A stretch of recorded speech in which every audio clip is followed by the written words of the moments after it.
Hello po! Today gagawa po tayo ng suman na cassava.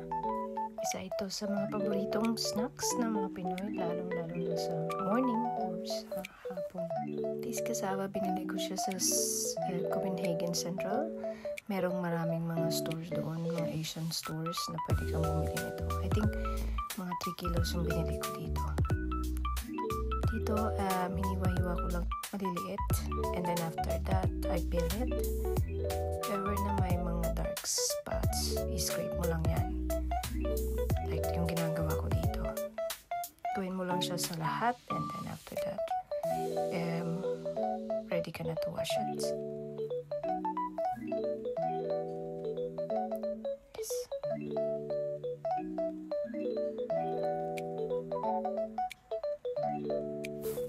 Okay, so dito tapos ko na siyang i-peel.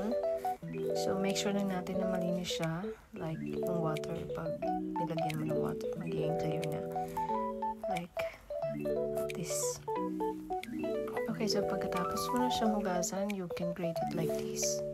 Next step, prepare naman natin yung banana leaves. I bought 2 package from the Asian market also. So, ang ginawa ko dito ay kinat ko na siya ng sizes na kailangan ko. Para hindi ako mahirapan na gawin siyang soft later using the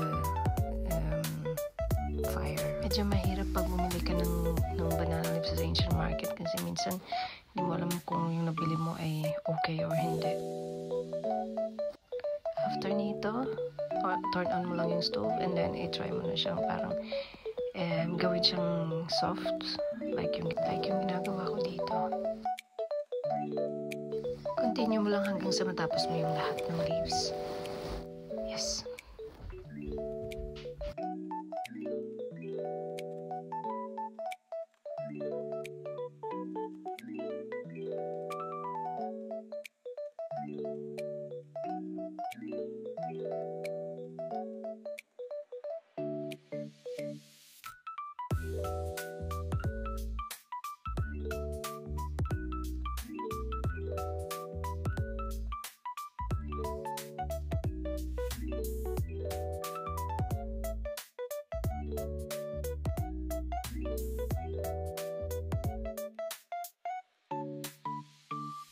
After that, kailangan mo siyang punasan para malinis.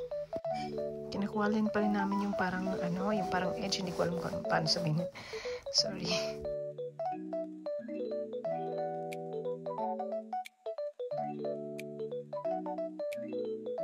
Okay, so pagkatapos mo nang i-prepare yung leaves, nag-prepare na rin ako dito sa cassava. Bali, kumuha ako dito ng 3 cups para gawin naming cassava cake ng nanay ko. So, yes, budgeted kasi yung dahon. So, para magamit lahat. I think yung total ng cassava dito ay nasa 4 cups. So, yes. Ngayon, ang next step natin ay lagyan natin ito ng sugar. And kung ano pa man yung gusto mo, like coconut, yung coconut, shredded coconut.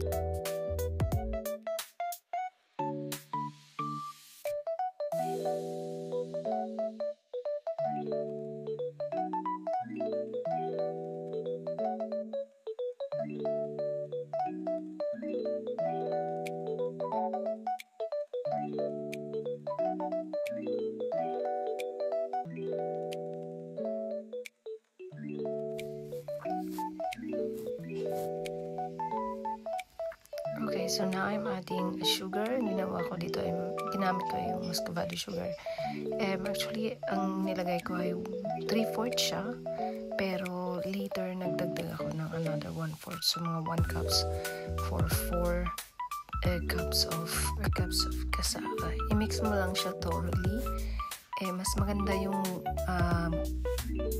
sugar mo ay yung dark brown kasi yung cassava na normally kinakain namin ay dark brown.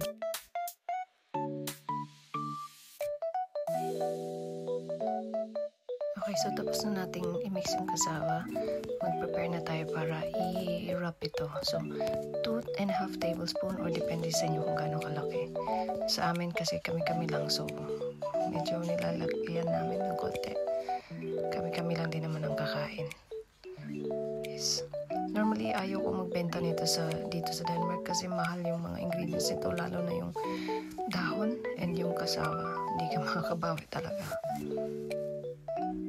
Okay, gawin mo lang to sa lahat hanggang sa matapos lahat ng cassava mixture. And then, i-ready natin to wrap both together. Like, pakita ko mamaya kung paano i-wrap. So, dito na nirap ko siya ng dalawa. Tinali ko lang para hindi siya masirap pag nag-steam tayo mamaya.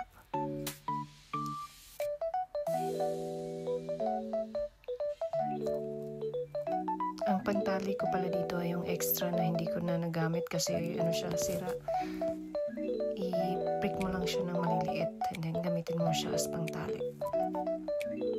Mabilis lang gumawa nito, guys. Okay, so dito nilagay ko na siya sa steamer. Nilagyan ko ng mga leftover na leaves, banana leaves. Tingnan nagawa namin dito ay mga 22 pieces. Maliit lang, di ba? Pero kung gusto mo naman, wala kang magawa. Bibili ka talaga at gumawa kahit konti lang. So, lulutuin na natin siya, guys. I think ang pagluto dito ay nasa minimum 2 hours. Kasi ang cassava kailangan talaga siyang lutuin ng matagal. As ang cassava ay poisonous, so make sure na luto talaga siya. Okay, antayin natin after 2 hours, balikan natin siya. Na siya, after 2 hours, ito na, titikman na natin.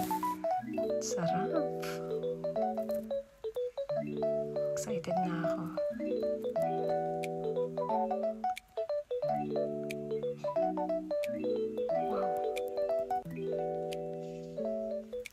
Enjoy, guys. Pwede kayong gumawa nito ng sarili niyo kung may time kayo. Mas maganda pa na kayong gumawa kasi mas marami yung ingredients na nalagay niyo, mas masarap.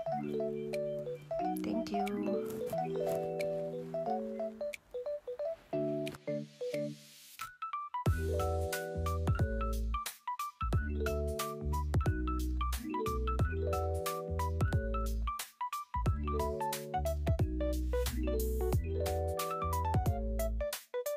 So, kinamagahan ito na yung breakfast ko. Mas masarap siya sa umaga.